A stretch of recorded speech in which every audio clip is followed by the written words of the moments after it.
Good morning and welcome to Zen Live, or Zen Fits, or metaphors for your toolbox. I hope you are following these talks because they're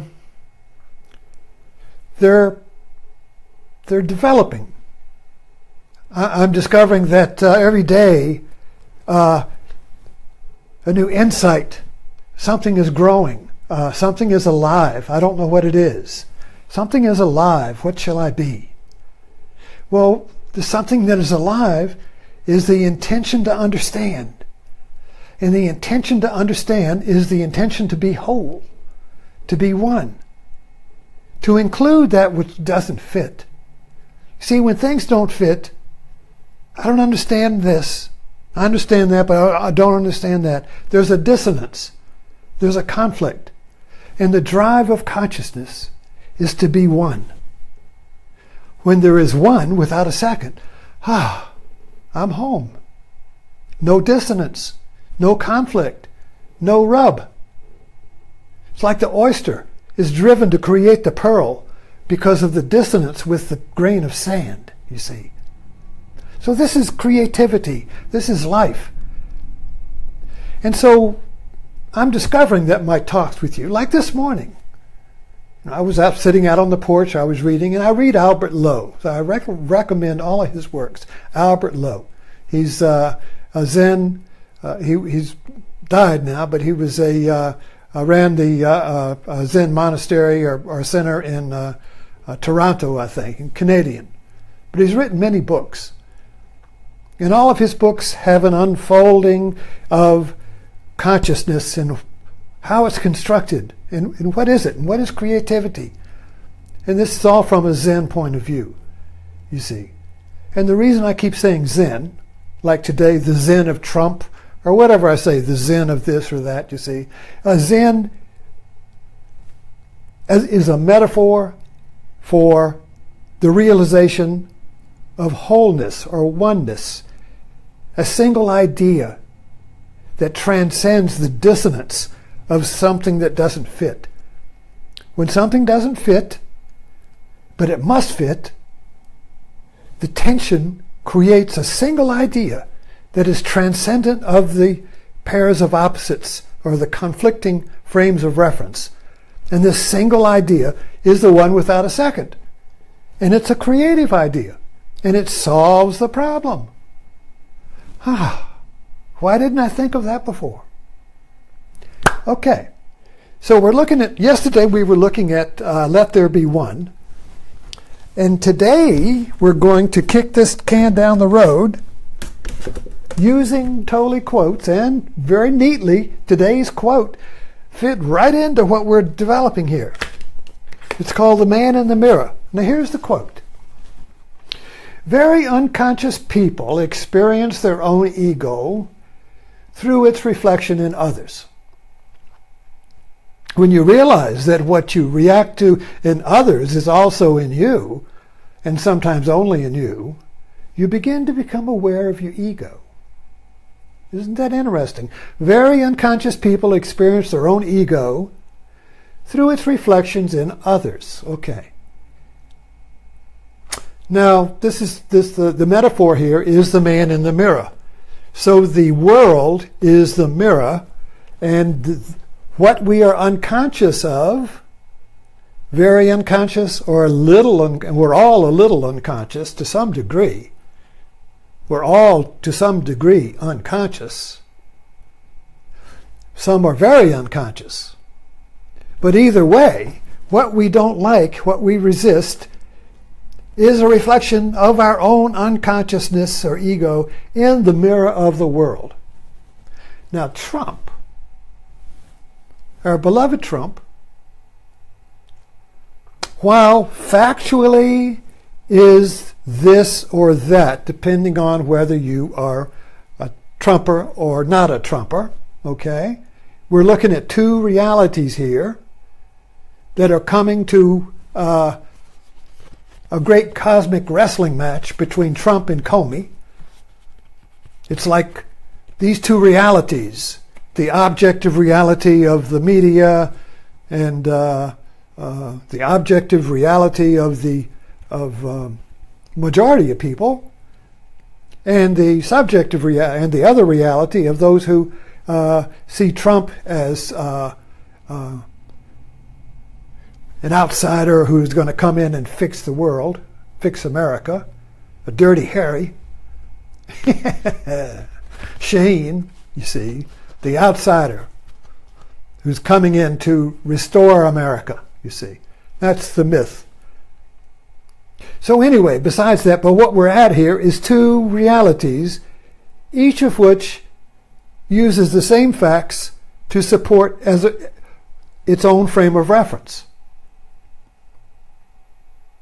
And now Trump and Comey seem to be personifying these two conflicting, incompatible realities. And the dissonance is there can only be one reality. There can only be one America. Otherwise, we're schizophrenic. You can't have two incompatible realities existing at the same time. It doesn't mean you choose one or the other and you oscillate back and forth. No. The fact is that each are trying to become the one, so we oscillate back and forth, wah, wah, wah, wah, wah, like sticking a microphone up against a mic, you know, the feedback. We're in a feedback loop. The two realities that are incompatible are going wah, wah, wah, wah, wah, wah, and creating, and when you stick a mic up against the amplifier, it is a self-feeding feedback loop. It is a self-generating tension that will go whoa, whoa, whoa, whoa, whoa, till pew, turn it off or I'm going to kill you, shoot you. Turn it off. You can't stand it. It's an expanding tension. We all know that experience. That's a metaphor for where we are right now with two realities that are incompatible, yet there must be one reality. Yet each, like two tomcats, is vying for the one reality.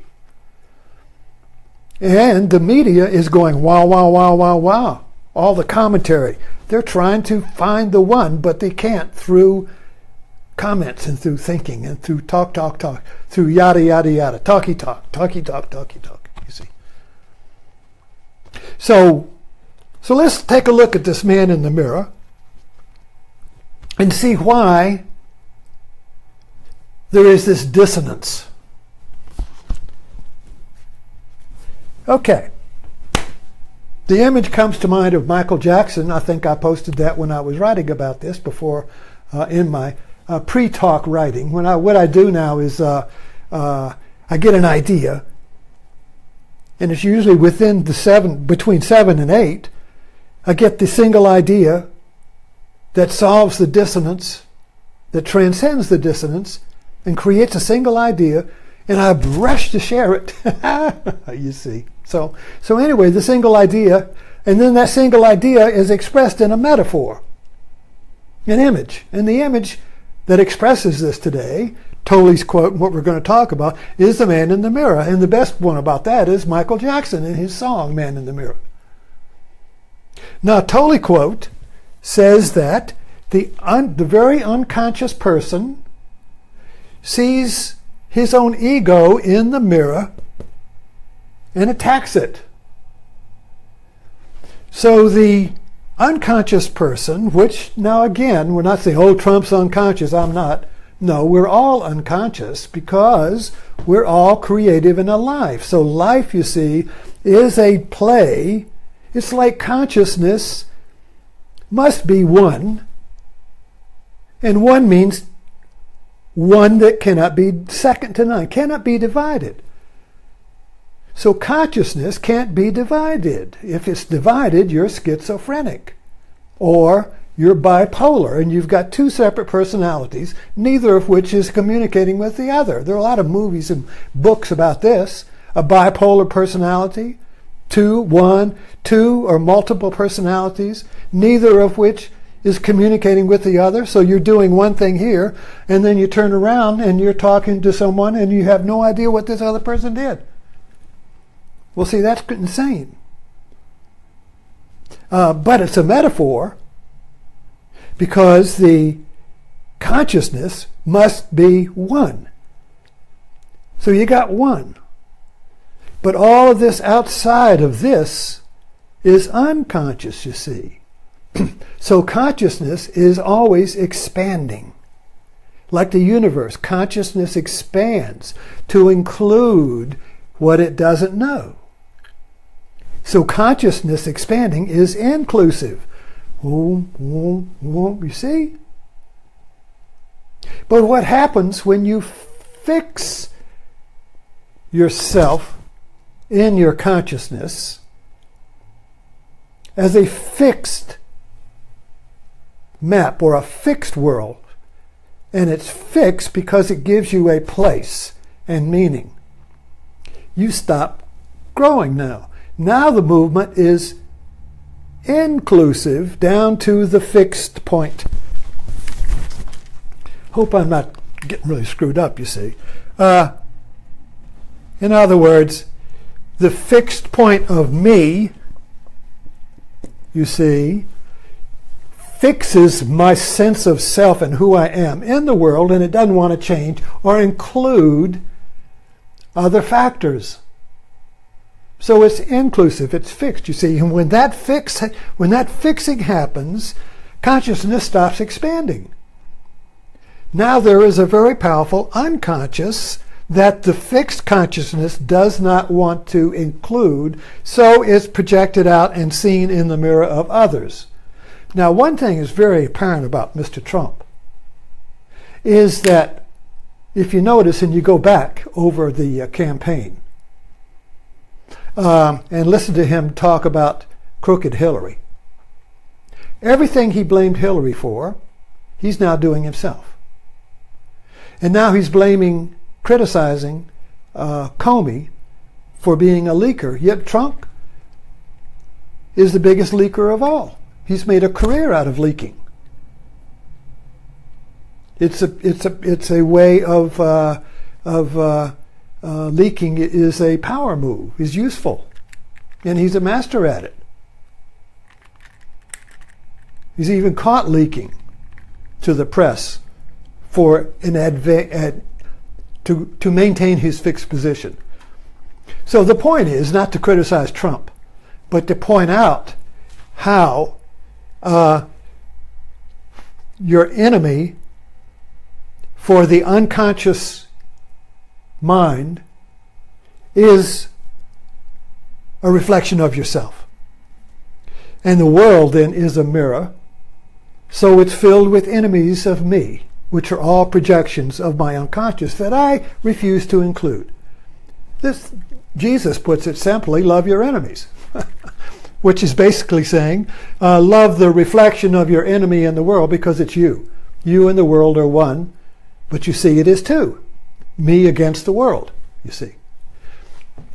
Now here's something interesting about why this.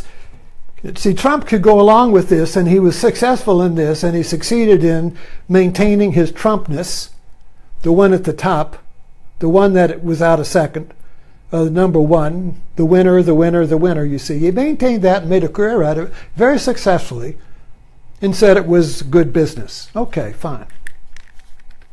However, when he goes to the presidency, conditions have changed. And of course, everybody's talking about this. We just can't understand it. Why is this happening? Okay, now let's take a look at the presidency. Now, the American presidency, I hate to use the word mythic because people think it's fantasy or it's not true or it's opinion or it's a fairy tale or something. No, you see. The presidency is a mythic office. The office of the presidency is the one without a second. The office of the presidency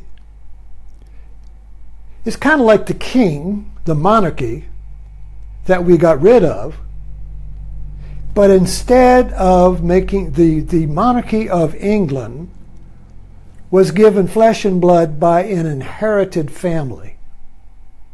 So this is traditional, the way humanity has functioned. The leader, or the one without a second, And society has to have a center. You can't have a leaderless society. The one that is the center, the hub of the wheel, you see, in the traditional monarchy was a bloodline. So that king, the king is dead, long live the king. The king dies, the son inherits. You see, a direct emissary of God. Well, the American experiment replaced the king as an inherited bloodline with an office in the executive branch of a three-branch tree. And each branch checks and balances the power of the other branch. But the office of the presidency is an office in which a person embodies the one and gives it flesh and blood, in the same way that Christ came and said, I give flesh and blood to the law. I am the law is me. I give it flesh and blood. He gives it personhood. Makes it immanent so you can relate to it, form a relationship with it. So the presidency is the one without a second, and as the presidency, the office, you see, as the one of the nation, includes all the people. So the reference of the presidency as an office points to the whole of the people, which means that it includes the expanding elements of America. So it includes Italians, it includes Jews, it includes the new immigrants, it includes the Mexicans, it includes the Guatemalans, it includes the Muslims, you see. It's an ever-expanding mix of people pouring into this expanding ideal of America as the one that includes the many. And the many are always coming in, you see.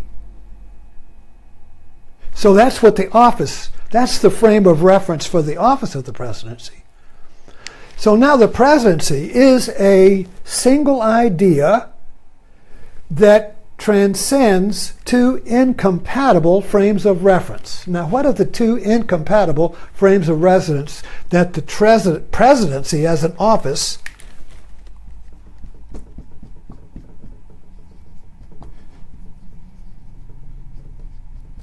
Now let's make sure that office is something static. I mean, you go to an office, it's a place. But it's a role. Let's say the office is a role. The role of the presidency, you see, is dynamic. So it's not a static office, it's a role. So it's always moving, it's always growing, it's always interacting. The role interacts with people, with history, but its reference is to always include the people. Okay, got that idea? Okay, so the two. What are the two? So this is a creative single idea.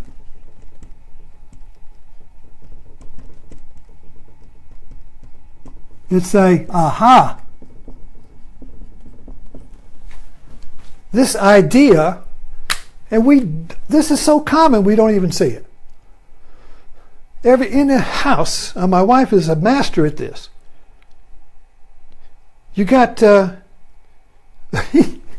my daughter, when she was about 3 or 4, I guess, she was late, and my wife went to look what was she doing, and she was sitting on the floor trying to tie her shoelaces like she had been seeing us do. And she was sitting there saying, "Fit, damn it, fit. Fit, damn it, fit." She couldn't make the shoelace tie, so it was, So when something doesn't fit, but it must fit, that dissonance is the conditions that creates a single idea. Oh, I see how to make it fit. Boom. That, oh, I see how to make it fit is a creative idea that didn't exist before. And it's not caused by the two dissonant frames of references that don't fit. It depends upon them, but it is a new idea that didn't exist before. This is the MacGyver principle that we like. He's always creating a new way, a new tool to get out of a fix that's creative. So we just need to get to understand this creative idea is life itself. Life is creative. It's always creating new holes to get out of a fix of incompatible frames of references or realities. See, this is where we get this back to this thing here. You see, this thing here is, remember this picture? I hope you call back with the old woman and the young woman. Each one is a complete reality, yet each is mutually dependent upon the other. You can't separate them. Yet they're separate. So there's dissonance here. Wow, wow, wow, wow, wow. Back and forth, back and forth, back and forth. You can't find the one that includes them both. You can't find a single idea. There's a tension, a pressure, a drive to find a single reality that includes both. The young woman is the Democrats, the old woman is the Republicans. Or the old woman is the Democrats, I don't care which one you do, or there's Trump and there's Comey. Okay? Trump and Comey now are two separate realities, both saying they have the truth. What is the one reality we have? There can only be one reality. So this is going to be like a master tennis match to see who's number one. There can only be one, you see. Everything drives to the one. When there's two, there's one, but the one is not made of either one of the other. Two ones. The new one transcends the two ones. It starts at life. The ovum is fertilized with two incompatible sets of genes, but the ovum is one. But it's got two incompatible sets of genes. This generates wow, wow, wow, wow, wow, pew, a new cell. 2 cells. Boom, 4 cells. Boom, 8 cells. Boom, 16 cells. The life drive is to create the one that contains the grain of sand in the oyster. You see, boom, boom, boom, pew. Okay. I keep wanting to just blow off here. I got to get back here. So we're looking at the two. So what are the two that's dissonant that won't, damn it, fit, damn it, Trump, fit into the presidency. Damn it, Trump, fit. Why can't Trump fit into the presidency? There's two here. There's Trump and their plus presidency.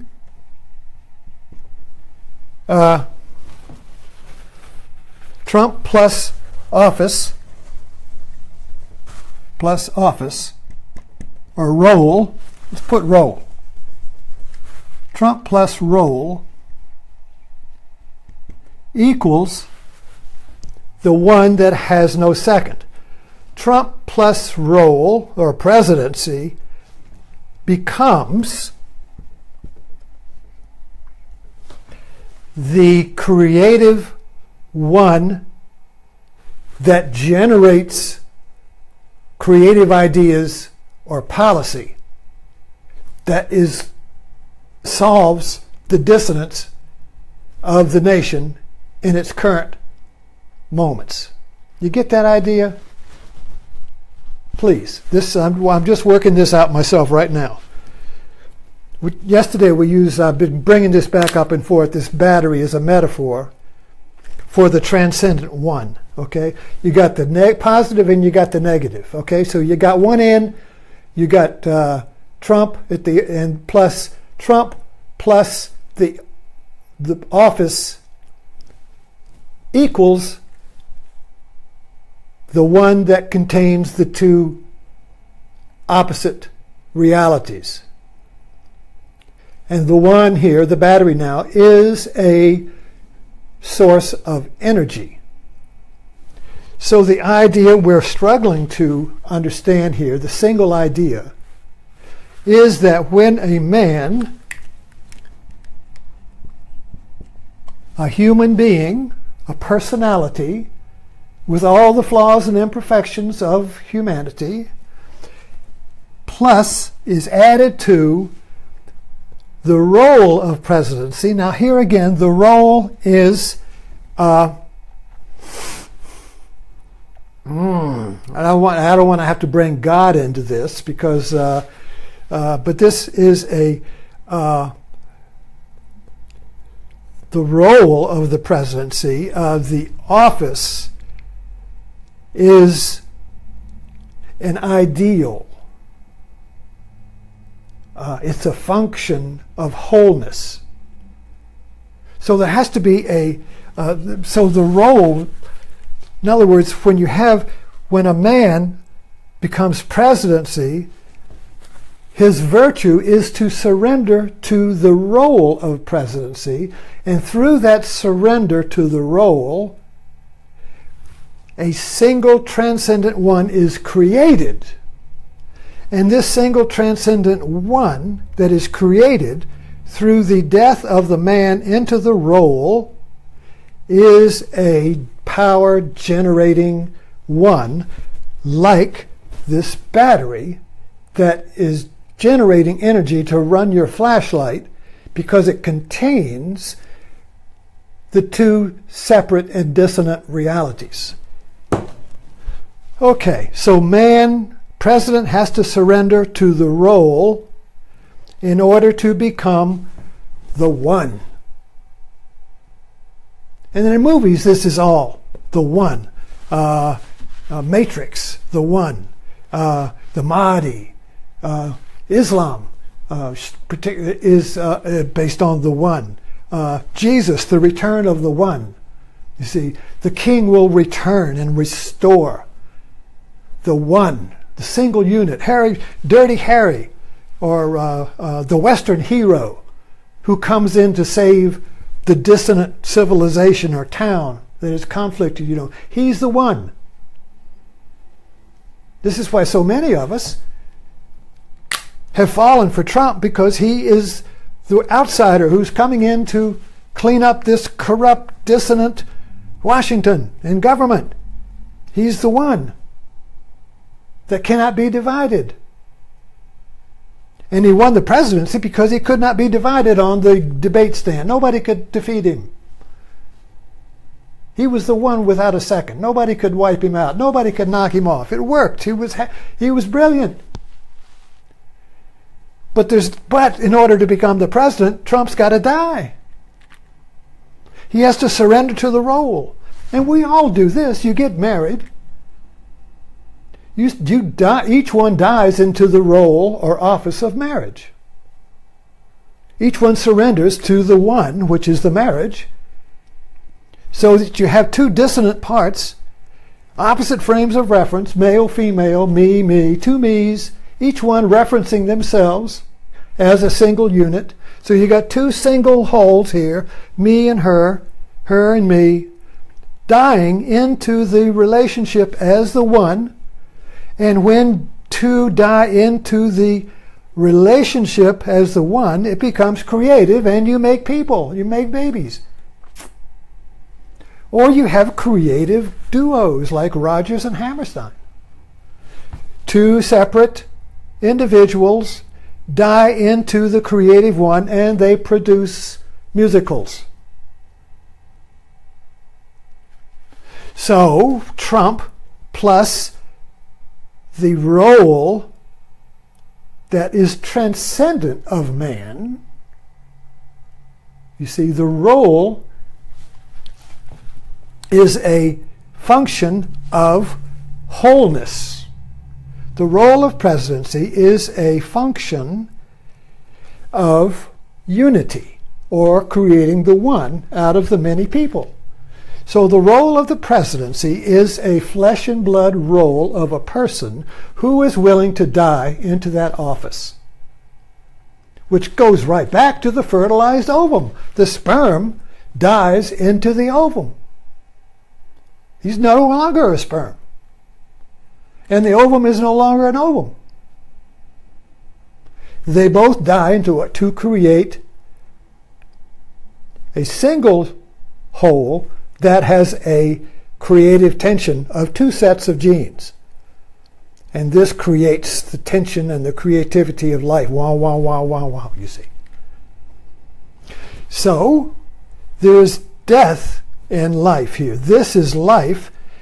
This is death, you see. And this is also a religious paradigm where Jesus, the historical carpenter, dies into the role of the Christ and becomes one with God.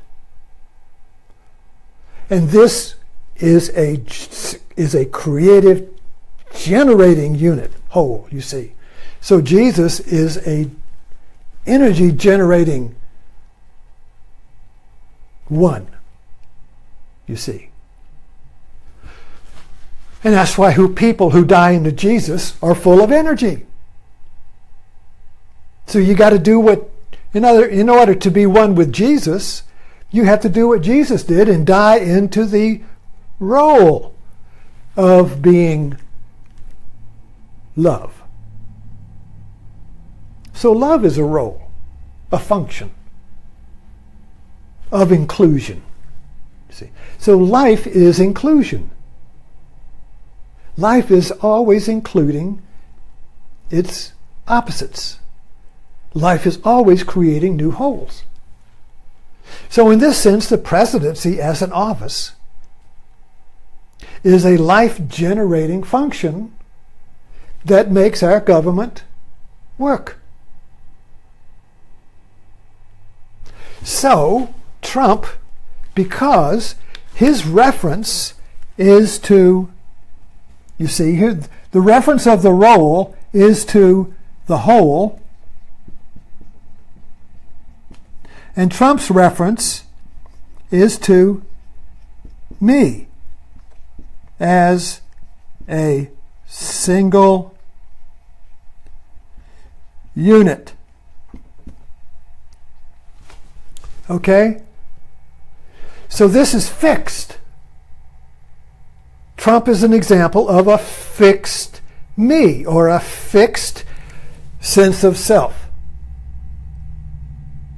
And because it's fixed, when it moves and tries to unite with the role, which is demanding that he unfix himself and surrender to the office, he can't do it. Because his power that got him to the office was being me, was being Trump, was being the one that has no second. Nobody here on this field, all defeated 11 people. None of them could unseat him. None of them could figure him out. I'm the number one. But when he tries, then he moves into the office of the presidency, which requires that he give up the very strength and power that got him to the office. Now that's very difficult to do. And we're all caught in that position. We all have strengths, but at some point our strength becomes our weakness. So at some point, if we want to get to the greater whole, if we want to get to the home, if we want to get to the greater unity that we've been seeking, the greater whole that will that will end the conflict and uncertainty and suffering, you see, I'm going to have to surrender my strength. Not many people can do that. It's almost like in order to get to God, I've got to give up God. In order, if my belief in God is so firm and I've got everything fixed and I can knock down and argue out everybody, and everybody is wrong except my belief and my understanding, I'm fixed, you see, and that's very strong. I have certainty, I have power, knowledge, I can write books, I can get a job, people can come and listen to me because I'm so certain. But at the same time, it's fixed. And now the reference point is my fixed point of me. Me as center. But the role of the one that I really want, you see, requires that I give up my fixed center. Because the one that is inclusive has to include everybody's center. You see. It can't be me against them, because now I'm man in the mirror, me against them. And what I don't accept in myself, I hate in other people. So Trump is a good, I think I mentioned this, is a good metaphor for this, because everything he blamed Hillary on, if you look back, you see, he's doing himself. And now he blames Comey for being a leaker, and he's a leaker. So you can really see man in the mirror with Trump. Trump is metaphor. So don't look at Trump now as there's two ways to look at Trump. Where Trump is a historical figure with facts and yada, yada, yada. He's this and this and this. But at the same time, he's metaphor. At the same time, he's pointing to you and me. So we're all Trump to some degree, because we're all seeing our unconscious in other people and try to get rid of it, because we don't want to eat that. We don't want to include that unconsciousness. So we reject it and fight it and blame it. Kick it out. Get it out of here. Get them out of here. Get that protester out of here, you see, because that protester does not fit into my inclusive world, you see. Okay. Well, I really got on a roll here this morning. I hope I was able to include all this. You make this coherent, see. So anyway, I'll be writing on it some more, and I hope you comment. And I'll see you at Martini time this evening.